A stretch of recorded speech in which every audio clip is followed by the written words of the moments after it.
اور یہی خانہ بدوش اگر ان کو ہم مصروف نہیں کریں گے، ان کی طرف توجہ نہیں دیں گے تو یہ جرائم پیشہ لوگ جرائم بن کی جائیں طرف گے، اچھا اور جرائم یہ کی سینسس میں آتے ہیں پاکستان کی؟ جی بالکل نہیں آتے، اسی لیے تو ہم نے پھر ان کے لیے تو یہ جو الحمدللہ 25 کروڑ کا یہ جو ایک ٹارگٹ ہے جو کہا جاتا ہے کہ پاکستان میں جتنے لوگ ہیں 25 کروڑ کی آبادی ہے، تو اس آبادی کا حصہ نہیں ہے، یہ شامل نہیں ہے، یہ شامل نہیں ہے اس میں. اور ہم کوشش کر رہے ہیں ان کے آئی ڈی کارڈ بنوانے کی الحمدللہ.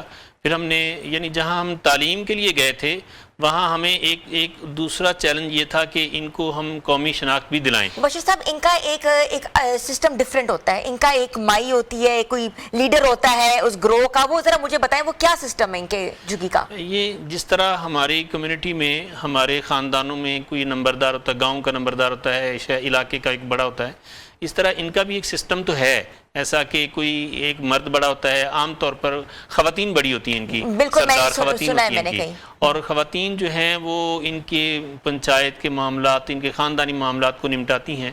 تو میں یہ بتا رہا تھا کہ ان کی شناخت کے لیے ہم نے پھر چیئرمین نادرہ سے رابطہ کیا اور انہوں نے بہت ہی مطلب یہ خانہ بدوش کمیونٹی پر خاص طور پر انہوں نے احسان کیا. جنرل منیر افسر صاحب جو نادرہ کے چیئرمین ہیں، جی، تو انہوں نے پھر یہ اسپیشل ان کے لیے ایک ڈیسک قائم کر دیا کہ جو پورے پاکستان میں خانہ بدوش کمیونٹی ہے ان کے لیے یعنی جو ترمیم کی اپنے قوانین میں آپ جانتے ہیں کہ بے فام اور آر ڈی کارڈ بنانے میں. اچھا یہ ڈیسک قائم ہوا کہ اس کے بعد پھر یہ سلسلہ آگے بڑھا بھی، لوگ رجسٹرڈ بھی ہوئے نادرہ سے؟ ہماری دیکھ کاوشوں سکتے سے ہیں پکچرز بھی چل رہی ہیں ساتھ ساتھ جس طرح ہماری کاوشوں سے یہ اس طرح ہوا کہ ان کے آئی ڈی کارڈ بننا شروع ہوئے، ان کو قومی شناخت ملی الحمدللہ. اور آہستہ آہستہ ہم جس علاقے میں ہم جا رہے ہیں، چونکہ ہمارا یہ پروگرام پاکستان کے 24 شہروں میں چل رہا ہے، لاہور، کراچی، اسلام آباد، فیصل آباد، پشاور سمیت مختلف شہروں میں چل رہا ہے، تو ہم جہاں جہاں ہمیں سہولت یعنی وہ میسر آ رہی ہے تو وہاں ہم ان کے بچوں کے بے فام، ان کے والدین کے آئی ڈی کارڈ، ان کے نکاح نامے، ان کا اندراج نہیں، وہ منہ کر جاتے ہیں یا وہ پڑھنے نہیں آتے یا وہ اپنے بچوں کو بھیج دیتے ہیں گداگری کے لیے.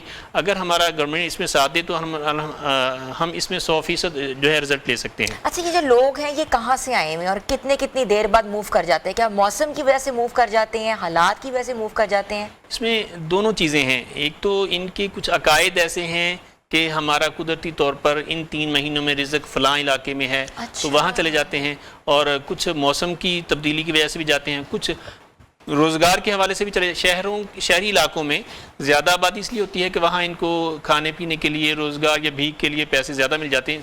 بشیر حسین صاحب یہ آپ جتنا بھی کام کر رہے ہیں کون فنڈ کرتا ہے اس کو؟ کیسے آپ پورا کر رہے ہیں؟ کیسے مینیج کر رہے ہیں؟ یہ ہم سمجھتے ہیں کہ الحمدللہ پاکستانی قوم میں جو صدقہ خیرات اور یا ڈونیٹ چیریٹی کا ایک بہت خاص پاکستان کا ایک ذوق ہے کہ دیتے ہیں، کرتے ہیں. تو ہم یہ سمجھتے ہیں کہ میں مثال دیتا ہوں کہ جس طرح اس تعلیم یا خانہ بدوشوں کی تعلیم کی اہمیت اور ان کو قومی دھارے میں شامل کرنے کا ایک بہت بڑا ایک موضوع ہے یہ، اور بہت اہمیت کا حامل ہے یہ پروگرام. تو ہمارے ایک قریب، میرے گھر کے قریب ایک بزرگ رہتے ہیں، وہ فٹ پاتھ پہ بیٹھ کر جوتے سلائی کرتے ہیں، یعنی موچی ہیں وہ. تو انہوں نے جب یہ سنا کہ ہم نے یہ جھونپڑیوں میں پڑھانے کا کام شروع کیا ہے تو انہوں نے 50 روپے مہینے کے دینا شروع کیے. تو آج تک وہ 50 روپے دے رہے ہیں. شروع دن سے ہم 10 سال ہو گئے ہم نے یہ کام شروع کیا. تو اتنی سی بھی کنٹریبیوشن کسی کی زندگی بنا سکتی ہے. اندازہ لگا لیں کہ اگر ایک معمولی سا بندہ کاروبار کرنے والا یا جو مزدوری کرنے والا، اس کے ذہن میں یہ بات ہے کہ اس کی اہمیت کا اندازہ ہے، تو پھر اسی طرح دوسرے لوگ بھی ہیں. اور یقیناً سر پاکستانی تو وہ نیشن ہے جو کہ چیریٹی دینے کے حوالے سے پہلے یا دوسرے نمبر پر آتے ہیں. اور جو لوگ آپ کو ڈونیٹ کرنا چاہتے ہیں یا کنٹریبیوٹ کرنا چاہتے ہیں وہ کہاں دے سکتے ہیں؟ وہ ہماری ویب سائٹ غیث جھگی تعلیم فاؤنڈیشن کی جو ویب سائٹ ہے jjt.com، تو اس پر وہ آ کے یعنی دیکھ سکتے ہیں. ہمارے بینک اکاؤنٹس ہیں باقاعدہ اس کے، اس پر وہ ڈونیٹ کر سکتے ہیں. شاہ صاحب یہ جھگی فاؤنڈیشن جو ہے تعلیم پہ بہت کام کر رہی ہے، بچے آپ نے ایکسٹریکٹ سے پڑھائے ہیں، لیکن وہ اب کیا اپڈیٹ آپ کے پاس، بچے کہاں تک پہنچ گئے ہیں؟ جی الحمدللہ یہ جو غیث جھگی تعلیم فاؤنڈیشن کے تحت جھونپڑیوں والے بچے پڑھنے والے جو ہیں وہ اس سال میٹرک میں 60 بچے میٹرک میں انرول ہوئے ہیں، جو پاکستان میں ایک تاریخ رقم ہو رہی ہے.